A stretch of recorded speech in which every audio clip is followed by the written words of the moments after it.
Okay, today, here's what we're going to do. Obviously, this is kind of one of those days where I just want to practice. We're not getting an assignment today. I want to go into break where you can kind of relax. I know we have some problems due today. I will give you some time today to work on those. Now, I know some people have already turned it in. That's great. You're done. No worries. But I do want to give some time if people have questions. I know some people are gone this week. So that page 584, those 5 problems are due today. I know we had an assignment due earlier this week, so if you haven't got those done, maybe that's a good time to work on that today. My goal today is to do a few examples of the conjugate rule on the board today. I have 2 or 3 picked out that I definitely want to cover. If we don't need the third one, so be it. But I have 2 or 3 picked out for sure that I do want to cover. The first one is kind of the more difficult one. The second one's kind of an easier problem. Because I want to at least show you kind of the level of what we should be able to handle. Okay? Now obviously, the new rule we just introed yesterday is the conjugate. That's what our goal is today, is to focus on. Can we understand like when to use it, how to use it, what is it? Okay? Obviously, to do this correctly, you will need the other ones. Like replacing things with sine and cosines, doing the Pythagorean identities. Those things are still used. So we still need to focus on those. So here's the first problem I want to cover today. This is the more challenging of the 2. So tangent beta plus I'll just say something else. I keep trying to cosine beta 1 plus sine beta. All right. So this is the problem today. The goal on this problem is to simplify this thing down until you're down to a single number, a single trig function, something definitely simpler than what you were looking at here. Now, when I first look, I know there's a couple things you can do. You could replace the tangent here with sine and cosine. We'll do that maybe later. This bottom is the flag though. That's the thing you should be noticing. This part on the bottom of the fraction is a binomial, 1 plus sine. It's not a Pythagorean identity.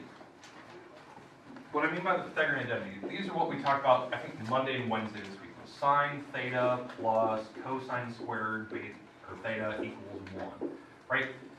That denominator is not one of these rearranged. You know, this is the Pythagorean identity that we've had. If you rearrange this one in different ways, I can replace. Like, for instance, if I were to move this sign across, it would be 1 minus sine squared theta. And so if I move that over, then the cosine would be by itself. So if you look at the denominator, that is not a rearrangement of it.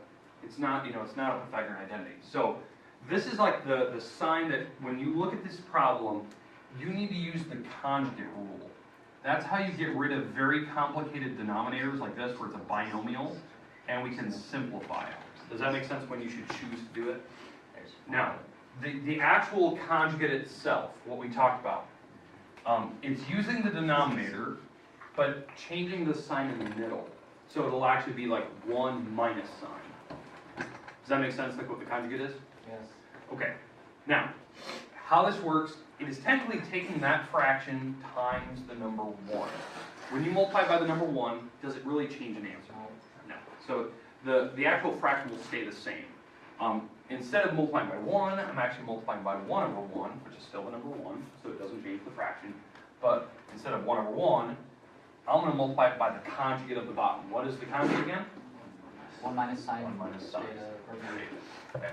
And 1 minus sine beta. So we're going to multiply that to the top and bottom. Now the rule we talked about yesterday, if you were gone, was when you choose to multiply that on the bottom of the fraction, Don't do the top. yeah, you do not do the top. You leave the numerator alone. Do not FOIL distribute the top. You can FOIL distribute the bottom, not the numerator. I'll explain why. Because when you do this correctly, things will cancel in the end, and you'll see that. All right, so on the top, I'm going to, like I just said a little bit ago, I'm going to leave that part alone. So I'm going to have cosine beta times the 1 minus sine beta. So that's how I multiply that fraction. Okay, over here, I'm going to leave the tangent beta alone. So I'll deal with that later. On the bottom, we have to FOIL. First, outer, and last. What am I going to get when I actually FOIL these together? So 1, I get 1 for sure. 1 times a negative sign. Negative sign. Negative sign. Beta. Yep, beta. Positive 1 times a positive sign. sign. Positive sign beta. Negative sign squared. Negative sign squared. Alright. Signs cancel out. So, 1. alright, hold on. Slow down. Alright. Alright. So, this is what I get when I FOIL first, outer, inner, last. And what should happen if you do this correctly, and this is the way it should work when you do the binomial and you do the conjugate rule, the middle term should drop out. One's positive, one's negative. So these terms actually simplify, right? They're gone. And so what you're left with on the bottom is a Pythagorean identity now. So cosine beta is on the top, 1 minus sine beta. And the bottom is 1 minus sine squared beta. All right. I'll leave this beta alone for right now. So as you can tell, now the denominator is a rearrangement. It's that thing that I just showed you earlier. Because it's got a 1, it's got the sine squared in it, and it's a negative sign. It's actually this perfect thing I actually rearranged earlier. Yeah, so it's kind of nice. So what I'm going to do is I'm going to take that off the bottom of the fraction. That's a Pythagorean identity. And I'm going to replace this with what it's equal to. What did that thing equal? Cosine squared. That's what we're going to plug in that spot. Okay, question. Okay, outside of any math classes, when are we going to need this? I don't know, when do you use band outside of class? I don't know. Exactly. If you're going to I'm gonna ignore the question. okay, no. Alright. Like I have a serious question. What do they use this for, like job Calc wise? 1 and Calc 2. Is engineering. That's why I said outside of math class. Engineering. Engineering. Jeez. Alright. Alright, so tan beta. Tan beta plus cosine beta.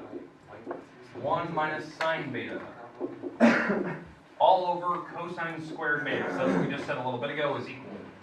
Okay, now that I've replaced this 1 minus sine squared, I have the cosine squared on the bottom. Cancel. What do we do now? Yeah, what cancels? The square. Cosine. So the cosine here and the square term there. Because I'm taking away one of each. That should always happen if you do this conjugate rule correctly. That this bottom will turn out to be a Pythagorean identity, some form of it. I replace it with the term, and then the top and bottom should simplify. That's why I didn't FOIL the top or distribute the top. Is because I knew something was going to cancel with, and that's exactly what happened here. So what I'm left with so far on this side over here, I'm left with 1 minus sine beta. That's on the top. There's nothing else on the top there. And on the bottom, I just have 1 cosine beta. The final answer? No. Now, on this other side, Yeah, I have a tangent. I'm going to replace tangent with the rules we talked about earlier this week.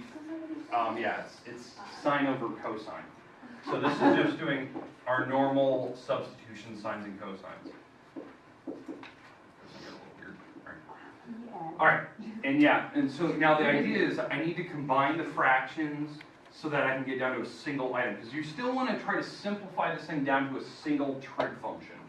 Something simpler so I don't have to do something so complicated. So the good news is when you did this, they already have common denominators. So that's how you add fractions, they have to have the same denominator. So if you don't, you have to make sure that they are. But I can add, and when you add straight across, the denominator does not change. The denominator will stay cosine beta. That's the thing when you add fractions. The numerators, on the other hand, do add together. So sine beta plus 1 minus sine beta. And what happens there? They cancel. Just one. Yeah, so you're absolutely right. The signs cancel, making just 1 on the top, which is a 1 over cosine. And so you could technically stop there, but that is the same trig function. What is 1 over cosine the same as? Yeah, so it's going further, and we're trying to get down to a single trig function. That is the whole point of what we're trying to do here. We're trying to take something complicated that possibly is like almost nearly impossible to type on like just a typical scientific calculator, and simplifying it down to a single trig function where you can actually evaluate that result. So that's how I would use it, like for a calc class or some type of upper level math class.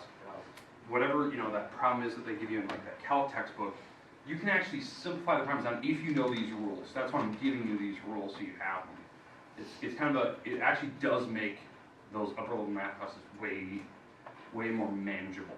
That homework doesn't seem as bad because you can actually simplify them pretty quick off to the side. Question? Alright, instead of like beta, alpha, any other things, Yes. are we eventually gonna put like Numbers. oh we are? Yeah. So that's the thing that would be, that's like the things we're gonna do in these next couple sections. What happens when they want you to evaluate that problem, but there's like 30 degrees in there. So that's why we'd actually choose to simplify that thing. So you're just doing one trig function, and you have to find the exact answer for it. Alright. Yeah. So that's what we're going towards. So, all right. Okay. All right. Questions on the first one. Now, obviously, you're looking at this thing. That was a difficult problem. I know it is. It's long. It takes almost every single rule we have. It took the conjugate rule. It took the Pythagorean identity, recognizing that you can replace this denominator with something simple. And then it also took the replacing tangent with sines and cosines. Or replacing the final answer with a secant, like recognizing that. The goal on these, because what we're going to be eventually getting to after spring break, is assignments where they don't give you the right and left side. They only give you one side, and they're giving you, let's say, the left, and they're going to ask you to simplify that thing down to a single trig function. So that's why it can be challenging, because you don't know when to stop. You just have to keep going until you get to the end and get to that one trig function or that single digit. Okay. All right. Let's do an easier one. Definitely one that takes less steps. Because obviously that took everything. I saw it in the book and I liked it. Had almost everything we talked about up till this point. All right. So here we go. Does everyone have that from? Oh, Yeah, I got it. All right. How's that? It is. My cranium.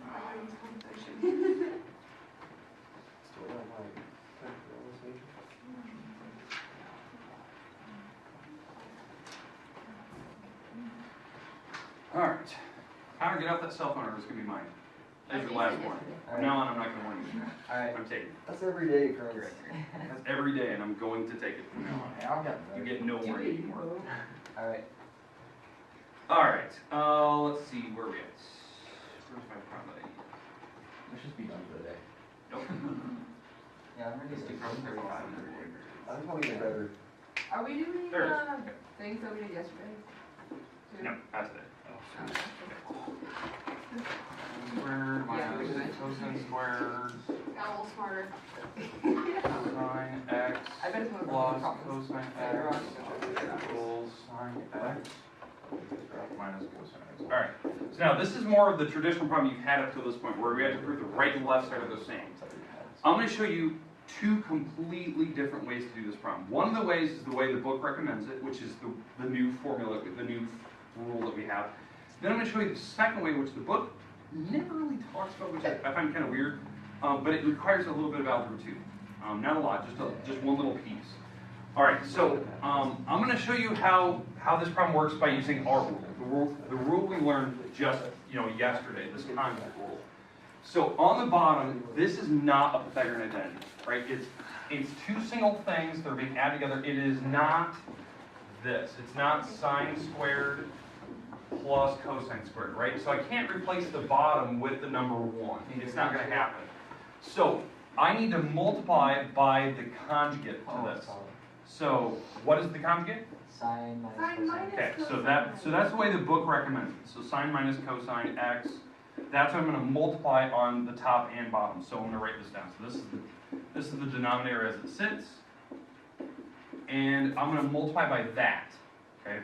So on the top, what did I always recommend when you multiply by a conjugate? Don't simplify. Yeah, you do not simplify. Do not even multiply them together. Just leave the two parentheses side by side. So we're going to leave the top alone. The bottom, I do need to FOIL first, outer, inner, last. Because the bottom should turn out to be some type of either Pythagorean identity or something we'll simplify.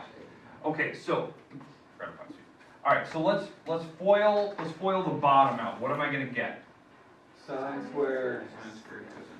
Exactly. Sine squared x minus cosine squared x.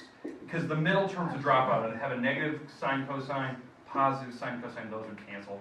This is what I'd be left with if I were to FOIL. The top, I'm not going to do anything. I'm going to leave this alone. And the reason why I do this is typically the bottom turns out to be some type of Pythagorean identity, or in this particular case, they have something in common top and bottom right away.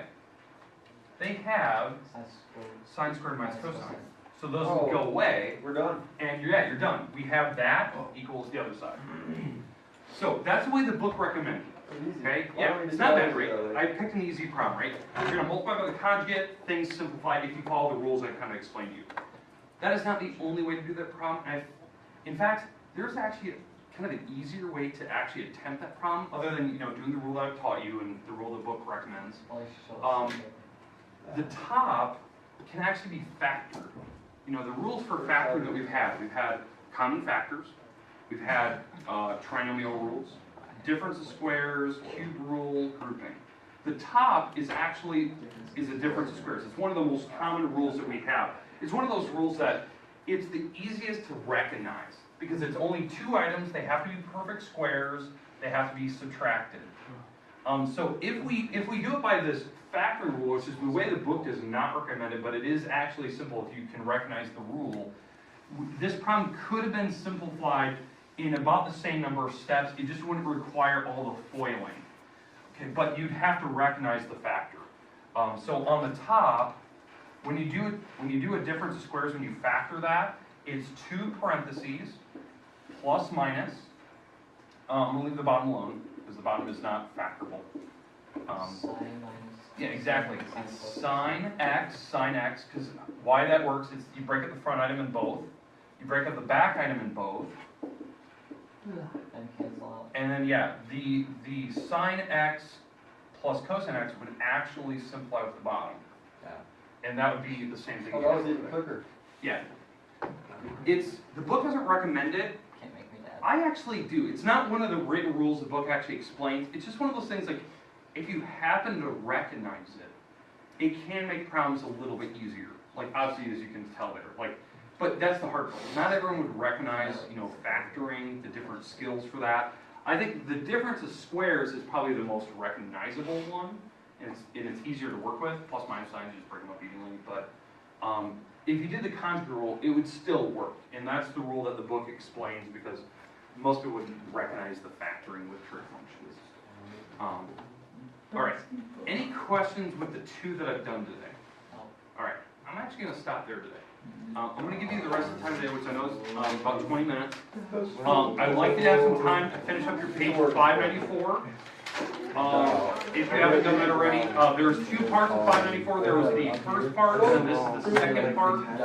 Those are due today. Those are due today no matter what. So we got to make sure those get turned in. If any of you that were here yesterday want me to check over some of your work that we did yesterday in class, we did some examples. I'll look those problems. What'd you get on the math test? Maps, I didn't take it yet. What? Sorry, I didn't actually take time to do it. Thanks, So, Rusty. The players might have quickly finish like the calls. Work. No. Thanks, Rusty. It's time for Sucker. Cosine squared again, we'll sign over, we'll cosine squared. So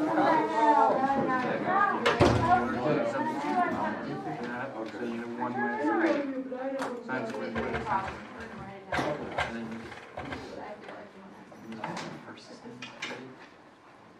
Yeah, I do. The players plays coaching. Yeah. I think that one made good. I like your mom's one. Oh, shoot. You're all right. Yeah, so basketball's the big thing is the way you did it is it takes those steps, but it's the easiest one to understand. Okay, because I've seen the reason I pick up on this is I've had a different textbook than one. I think it was the alphabet book that Mr. Brown used to teach. That book had that same type of problem, almost the exact same problem. But they had cosine minus conjugates. And on the one side, they multiply by tangent, angle, minus. So then that simplifies to be like, that simplifies to like secant squared, and then they replace. 4 ounces of that Aventus cream. Your 200 way is definitely manageable. So I did it For 4 ounces of that. oh, crap. It would have worked out to be the same, it's just that I think your way is. I've seen 12 milliliters go up to 8. And 20 more. I don't know why I have problems with it. No, that was by far, when I looked at the book, that was the longest problem I saw. I can't remember. Let's see. That one should not be enough.